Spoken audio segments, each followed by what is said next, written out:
right, we're here at the Justice Cast, and my guest today is none other than Bailey Holyfield, the Executive Director of the Luminary Learning Network. Bailey, thanks for being here with us. Of course, only for you. Okay, yeah. Only for you, sir. Yeah, so Bailey, we've been doing these, and this is actually our season 3. So you're like one of the launch of season 3, and season 3 is really about solutions. Like, we've got a lot of folks who come on here and talked about the problem and the struggles and all that kind of stuff, and who better to talk about solutions than somebody who's been in this work and has seen it from different perspectives, right? You've worked in central office, worked in schools, now oversee some schools, work with principals, teachers, all that good stuff. And I want to know what the solutions are. And you're here to solve all the problems, Bailey. All of them? Got it, great. Tell folks a little bit about you first. Sure. Yeah. Like how long about me you want? You know, Well, we don't have to go all the way back. You want the sister how version? How did you get to this position? Yeah. So I am a public education teacher, high school teacher, one of those English teachers, the real tough ones, and then from there went into coaching and supporting leaders and educators within like school-based settings and then school leadership, and then from there moved. I was in DFW at the time to San Antonio for a turnaround district work at the district level, where I was a director of teaching and learning there, supporting those efforts and principal development and K through 12 curriculum development. It was a really small district, which gives me like the DFW comparison to like what our rural context looked like, and got the opportunity while I was there to be part of a national cohort. And the cohort at the time, what was really powerful about that and cool, I was sitting in my little spot in Texas, but I got invited with other educators, and the innovation for that was out of Denver at the time. It was an opportunity for people from all over this country in their individualized context to then fly to Denver. We got grant funding for it, and then you paid for part of it, but to come and study together the work that was happening here at the time. At the time, we were kind of a national example of portfolio strategy, a national example of like how we were thinking about choice, and like what could we learn from what was happening in Denver, what was working well, what still wasn't working, and take it back into our localized context. Yeah. So I would fly here, meet people. I get to go to schools. I got to go to Manual High School. I got to go meet educators in this context, and then I'd fly back to Texas and go, now wait a minute, y'all, like this is so different. Right. And from there, got the opportunity to meet people who worked in DPS and applied for a job here, because what I saw was so different and inspiring, and really the conversations at the time were about like what is possible for our kids. Now, Texas doesn't claim you though. You're not from Texas. No, I'm from Louisiana. I know. I want to let's make not sure. play about that. Yeah, let's make sure that everybody knows. But I went to school in Texas, taught in Texas, and I migrated here from Texas. So you decade. worked in the portfolio office here in the district, but then right now you are leading something that is called an innovation zone. That's right. And innovation zones have been, I'm trying to look for the right word, but they've been problematic for some folks, Sure. right? As far as the perspective of maybe the district for a little bit. And there used to be 3, there's now 1. Luminary Learning Network stands alone. How many schools are in the Luminary Learning Network? We currently have 8 schools. 8 schools, and you have elementary, middle schools, and high school? EC through 8. EC through 8, Yeah. okay. And what is different about an innovation school and an innovation zone that most people don't know? Sure. Yeah, I think especially for the LLN and in this context, it was formed by educators who wanted to, it's a phrase you use often, self-determine their learning communities. And they looked around and they said, what would it mean, or what could it mean for us to align with each other, align around our values, but to really think differently about how we organize towards the empowerment of our educators, the learning of our educators, and the design of our schools within the context using innovation, the tool. That's not normal? I wouldn't say it's a normal, I'd say it's possible. No. And I'd say, right, like that is self-direction within large systems, I think is hard to sustain and to build out pockets for. Yeah. And so that's how it started, and how it's continued to go. We're intentionally diverse by design, in that like you won't find us geographically located to one another. You won't find us with the same model types. What you will find us is a really deep commitment to our shared core values and a commitment to like co-designing and co-creating with our educators for the learning conditions that they believe will meet the needs of their communities. So LLN has its own board of directors. How do they engage in the work of the LLN in comparison to how the DPS board engages in the work with DPS? Yeah, so they support us in our work in representing our community. So I think a difference that I think is really critically important is our board is still accountable to the Denver Public Schools Board, as this is a partnership model by design. And our board we think of as really targeted and community reflective advisors. If you look at our board composition, for example, we have educator representatives, we have leader representatives, but we also have family members and parents from our communities who sit on that board, and folks who lean into this education landscape. You and I talk a lot about like, what's it mean for a community to wrap around a school and to help direct resources and support them? And I think like that's the sweet spot of our board, and being able to help us be flexible and responsive, but also in being able to say like, we're embedded in these communities, or we're attached to these communities in different ways. One of our members, right, like works for Mile High United Way, right? Like they can bring in different perspectives, kind of like the table that you build here, where you want to bring in more people to think more robustly about like, what is a community effort around serving our schools? So that's great leader there. So when we look at where we're at, I mean, I've got some data here on an area in Denver. I think this is Southwest Denver middle schools, and highest achieving Southwest Denver middle school is 48.2% in it has 42.8 reading proficiency and 43.1% math proficiency. The lowest achieving school in Southwest Denver has 13.9% reading proficiency and 4.8% proficiency in math, right? So what is the solution, Bailey? And when you look at those numbers, and I hear what you're saying about your board, I hear what you're saying about, I love the teachers and leaders have this autonomy, this ability to innovate. Why is that not the norm across the entire, I understand what you said, it's hard to do that in larger systems. So if it's hard to do it in larger systems, why don't we make smaller systems so that the things that need to get done for kids, because those kids who are sitting at 4.8 proficiency in math, should they suffer because we can't do the things that we should be doing in a smaller system because the system's too big? I mean, what's the answer to that? What do you say to parents? I don't think you have a school. Do you have a school in Southwest? You don't have a school in Southwest. That's why I pulled that up first. So what is the solution to that? What you having been where you've been, seen what you've seen from San Antonio to Dallas Fort Worth to your own growing up experience in Louisiana to now here in Denver, how do we solve that? I think, you know, if I get this answer right on the first try, then somebody better sign me up for some bigger work. I think it's an excellent question, and I think the question I think about in that context, right, is when we think in a partnership-based model, anything is possible. I think like setting tables a possibility. Since I don't have schools in the Southwest, I wish we did. There hasn't been an avenue to partnership in the Southwest yet.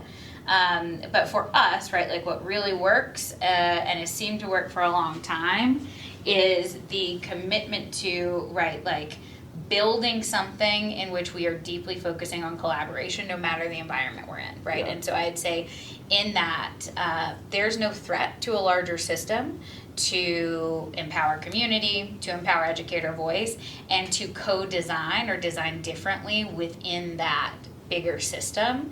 And as long as we have pathways to partnership to do that, I think like that makes this work, make this work meaningful. Yeah, why aren't we doing it? I mean, I know you have schools in Northeast, so one of the things in Northeast, these are all middle schools though. Highest performing middle school, 78.2% in reading, 81% in math. Lowest performing middle school in Northeast, 7.4% 5% in reading and 7.9% in math. Northeast Denver has been suffering historically presently. I mean, you've seen that from your role in OSRI, and you've seen that in your role as LLN leader. For whatever reason, it just, in the same places too, we can't get it right. I was just talking to another network leader yesterday about coal, right? And it just seems like no matter what we've done there, be it the district running it, be it KIP running it, be it DSST running it, be it whoever running it, we run into some of the same struggles. What is that telling us? I mean, you're an innovator, right? You are someone who believes in that table of possibilities. What are we not doing, Bailey, then if we keep seeing the same thing over and over again? Sure.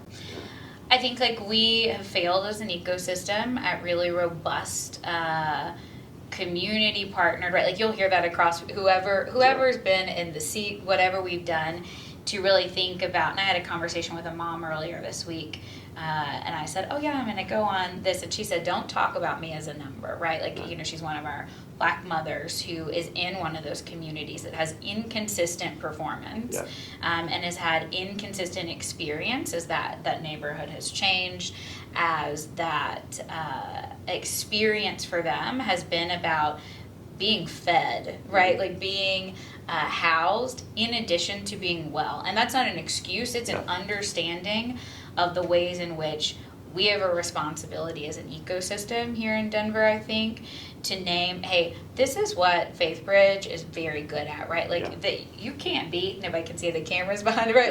Like the youth organizing and the pipelines that you have built for agency and our youth. Who are our folks who do this bucket well, this bucket well? I think we do innovation work pretty well. We have an inconsistent data set for this year for the first time that I'm not afraid to like then talk about and name. And we've also shown that we can do work in those communities, turnaround work. I think about the coal building swap, which we were all part of in partnership with our advocacies organizations. But I think, right, like,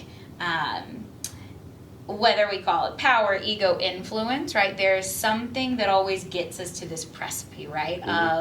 Of really diving in, of really saying like what is possible. And it feels like over time we've gotten more to that no. And I think, right, like contextualized in where we are in our society today, like I'd imagine like we're all operating in scarcity in some ways. And so a table, I think that not only is set and who's at that table and how we create those tables, but tables that understand that there is enough to be well, there is enough to be fed, there is enough to be supported here across governance type, right across neighborhood. Do you think though? Do you think honestly though? Do you think people want Black kids, brown kids, poor kids to actually do well? Because I mean, there is maybe this sense of scarcity, but really, is it scarcity or is it greed?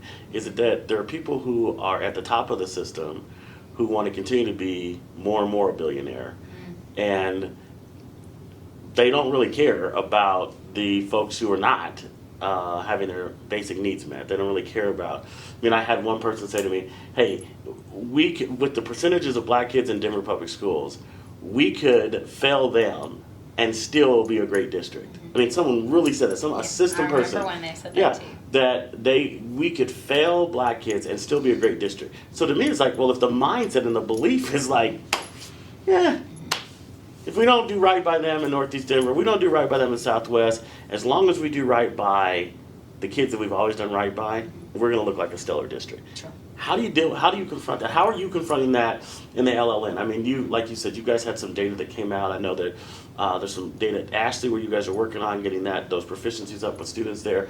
How do you approach that with your leaders, with your staff, to ensure like that mindset is not what's the driver behind our lack of output? Yeah. First of all, like I think you are absolutely right at this national level around like people who want for community something different than we want. I think like as a practitioner in this space, there's no tolerance for that. And I think I come back first to the core values of what we do, which is like we collaborate around our definition of empowerment and equity. And that means regardless of, across our spectrum of schools, regardless if you're the school sitting over here with a higher FRL population, right, where your challenges are going to be very different, and that work is harder in those schools. It is, and we name it and we resource differently there. But the same is true, right, for our educators sitting in our more white and affluent schools. It's their responsibility to take on deep equity work, deep empathy work.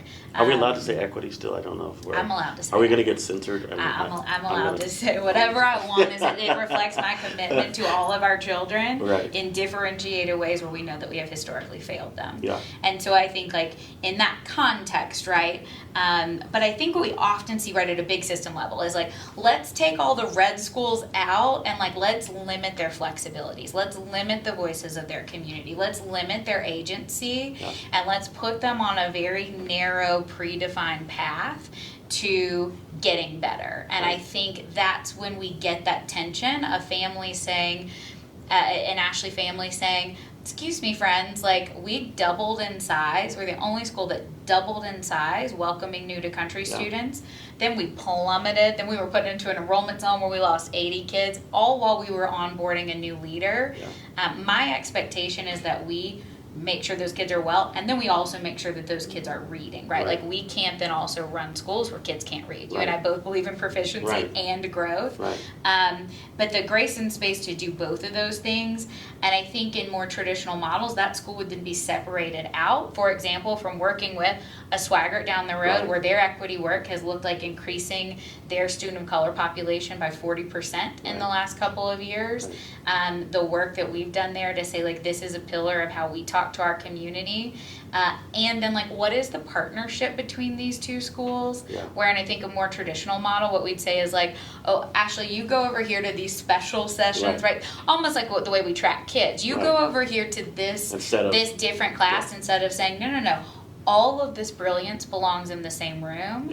And as it is led by educators. If you're an educator, that's the power of innovation, right? That's why I still do this work, and Lord knows I need a nap. But right, like, the reason why I still do the work in the innovation space specifically is because I believe, if I still lean into hope, that this can be the vehicle to say, if I go listen at a school in the Southwest and I hear what they deeply want, it'll be different from what a school potentially in the far Northeast wants, but we can then find the common values and put those brains together in a room to do different and better for our children in a way that we currently don't have as much of, and I'm hopeful for a day when we have that again. You're a white woman, right? And I know that we've had a lot of, Bailey's my sister, for folks who don't know.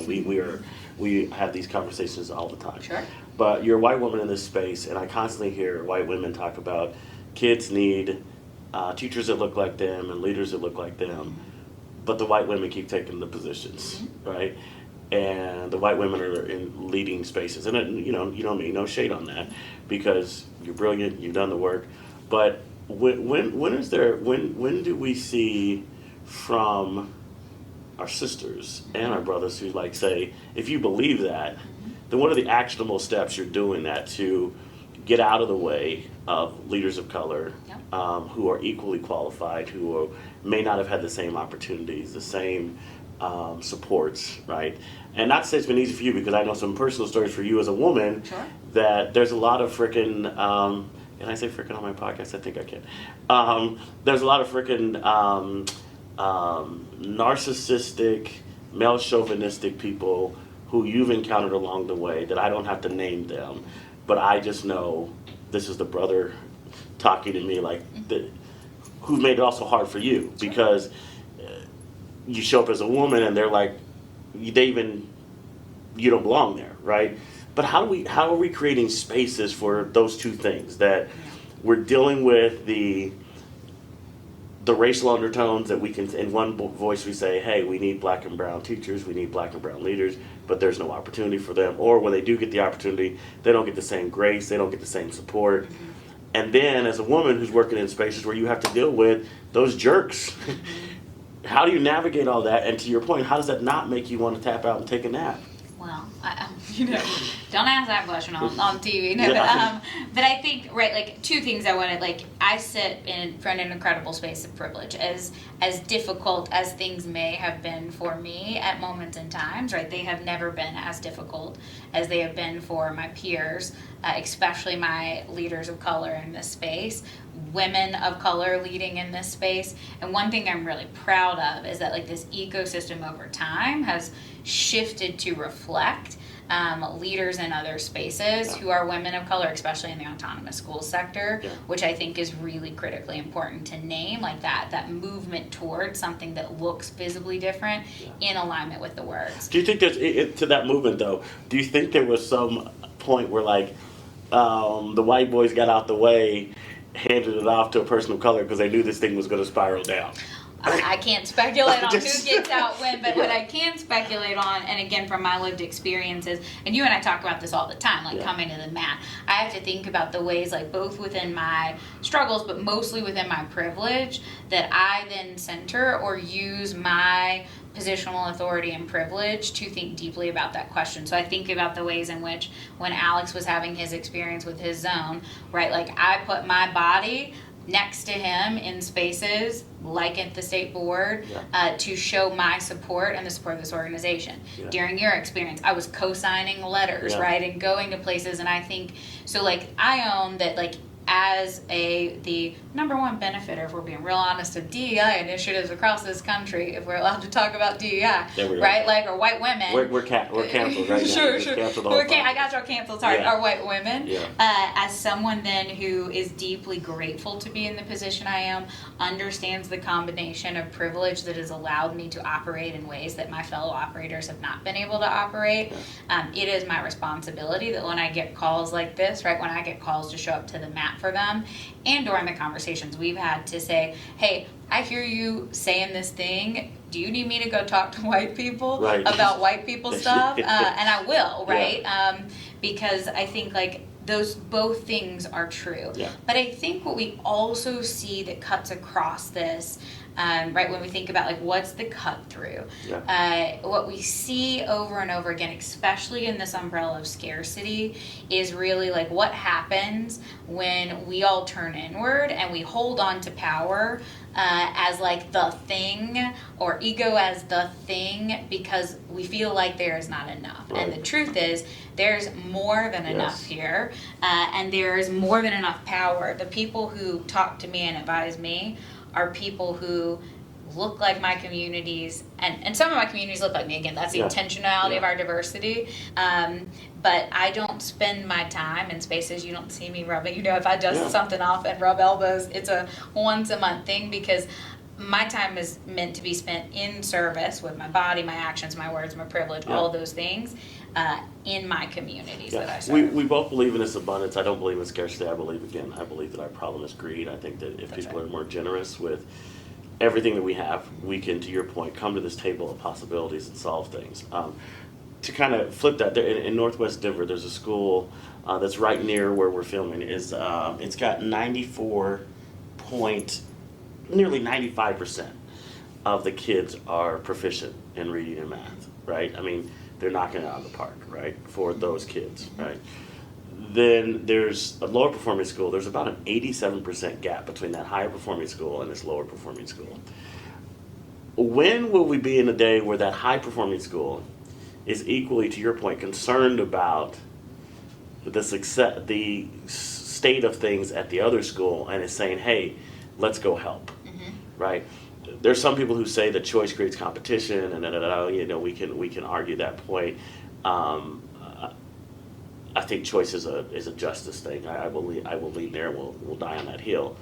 But what is it gonna take for that school that's doing well to feel obligated to help the other school go do well? And is it creating more innovation zones? Is it creating cohorts, or whatever they call them at the district now? Is that the solution, that we force people together to get this done? Or how are you getting that done to LLN? How are you getting these leaders who in the traditional system would not be working with each other, but now they are like, your success is my success, your liberation is my liberation? How did you do that? Yeah, I mean, so I think like this idea that choosing four, right? Do we put them in more spaces? Is not like if that were my leadership model, right? Like we wouldn't be here. I don't believe in a compliance and coercion model. I don't believe that I'm the smartest person in most rooms, and I was raised up through multiple channels in a model of service leadership, but one that challenges and asks folks that question, right? Like I had a conversation with a leader a week ago around they said something, they didn't mean to say it the way, but I said, I want you to just know what that sounds like. It sounds like because of where you are in your journey and your service to kids, that you can't hear feedback from another school because of their color rating. Right. And I don't think that's what you meant to say, but that's what came out of your mouth, kinda. Right. And I'm gonna need you to reflect on like what that means, what is true for you then about that at that root, getting to the root. You and I talk about the root and the fruit a lot. Yeah. And then what does it mean for you to reorient around like this is our shared ownership and partnership? And how do we build bridges across, like we can talk about opportunity and we can talk about, and not everybody shares our mindset, like this is a space of opportunity, but like it is all our moral responsibility. These are all our children, y'all. Regardless of governance type. And I think we've been separate from a feeling of all, and that this is truly a team effort, and what we all, I want to go and I want to learn from what this school is doing regardless of their governance type. Right. I want to know what's happening at that school, but I also want that school to walk across these boundaries that we put up, whether they're roads or whatever, and learn about and be responsible for. And that comes, I think, with some of our own responsibility in this ecosystem, for ownership and shared understanding. As we've seen, I think, to this ecosystem change. You and I are starting to get real old in the ecosystem. We've been around. Although you're looking better than I am as we get older. But when I think about that, right, like I'm surprised sometimes with people who are newer to the space or have stepped into leadership and they don't know that the school right down the road or that they share a campus with is a charter school or a traditional school or a zone school, but also, right, that like what they're about or how they can be connected. And especially in times of both national and local, like where the idea is like we shouldn't be together, right? Like we should be apart, hold on to your resources, bear down. I think like the only path forward is somewhere in the middle through connection, shared responsibility, and building those bridges. Well said. That we have. Last thing I'm going to pick up your brain about this. We are talking about raising the bar of achievement. We feel like the state SPF really kind of gives parents a false sense of what's happening. I mean, for parents, the color green means good. I mean, I heard a board member last night at the board meeting say green means go. That's what the green light means. That means it's good to go, right? And yeah, it does, but it doesn't mean that somebody is not going to run that red light the other way and cause smack you. So green doesn't always mean it's safe, right? And so I think we kind of give parents this false sense of everything's fine. And most parents don't dive into the stuff as deep as we do on a daily basis. Parents have this trust in the institution, be it misplaced. They have this trust in the institution that, hey, I'm going to send my kid there. You're going to do right by my kid. I'm going to go to work and I'm going to chase this American dream that I'm supposed to be chasing so that my kid has X, Y, Z. But that thing says your school's green. I don't know anything about it being a 30% and 12% proficiency. It just says green. And so what do you feel about raising the bar of expectation? And when we shared this in a meeting in Southwest Denver, we actually had pushback from some educators who told us, well, if you raise the bar of expectation, that's going to make it harder for us, right? And you know me, I don't understand why we're afraid to sweat in education. Like every other job that I've had, like you go hard. You put in the sweat, you put in the work. And you stay uncomfortable. And you stay uncomfortable because you're like, hey, there's a great job to be done. And there's no greater job than to educate kids and to prepare them for their future. So why are we afraid of this high bar? And if we don't raise the bar, I just don't think, as one leader said to us yesterday, nothing's going to change, Vernon, if we don't have to change. If we can be just above the bar of mediocrity, everybody's going to think we're great. But the reality is we're failing 55% of kids, but the bar is only 45%. So if we just got to hit 45, then we're going to coast at 45 and look like the darling of the state. And so what do you think about raising the bar of expectations? How would that change how you work? I already know you have a high bar. I know you have a high expectation. I know your team does. I know you guys look at data like, you know, like it's Thanksgiving dinner, you know. When we sit and wait, Yeah, you know, like it's like with mom, it's coming out of the oven. Yeah, and so, but what do you think about raising the bar of expectation at the state level to say, hey, in Colorado, this is what we expect, and we're going to not just expect it, but we're gonna able you. We're gonna say, hey, this is what we want from every school. We know that every community is different. Like you said, we know that there's different ecosystem challenges, there's different ecosystem needs. But if we set this high bar that said we expect this from every school, and now as a state, now as a district, now as a city, all of these other entities, we are now going to come in and say, okay, Bailey, Ashley needs this. Here you go. Hey, Bailey, Cole needs this. Here you go, right? And it may be different, but the goal is to support you as the practitioner, the school leader, the teachers as the practitioners with what is needed from the ecosystem to achieve that high bar. Yeah. Is that okay to do that, to raise the bar, and not for just the school, but for all of us? Yeah. We need everybody doing what we're supposed to be doing. Would you be okay with that? I think that, right, when we talk about both these metrics and the idea of an ecosystem resource, like that's, again, we're talking about that's the ideal. I think when we hear people push back on raising bars or push back on what's actually going into these metrics, again, it's that place of fear. It's the mom I talked to earlier this week who says, I don't want, again, to show up in my community, be reduced to numbers or color when I know that the volatility in a small school, that's one teacher's data that dropped us this year. Yeah. And again, like I'm not calling that educator out. I'm saying like then my responsibility, my accountability is go, well, how do we support that educator in supporting children? But the narrative, right, that the parents here or families here is, I am in a school again that is framed in this way. So, and I can be deeply empathetic to that. Yeah. The other fear that I hear on the side of that, right, is like we've said we'll show up in partnership. We've said we'll show up in community. We've said we will resource well together, and that has not been the lived experience of our schools.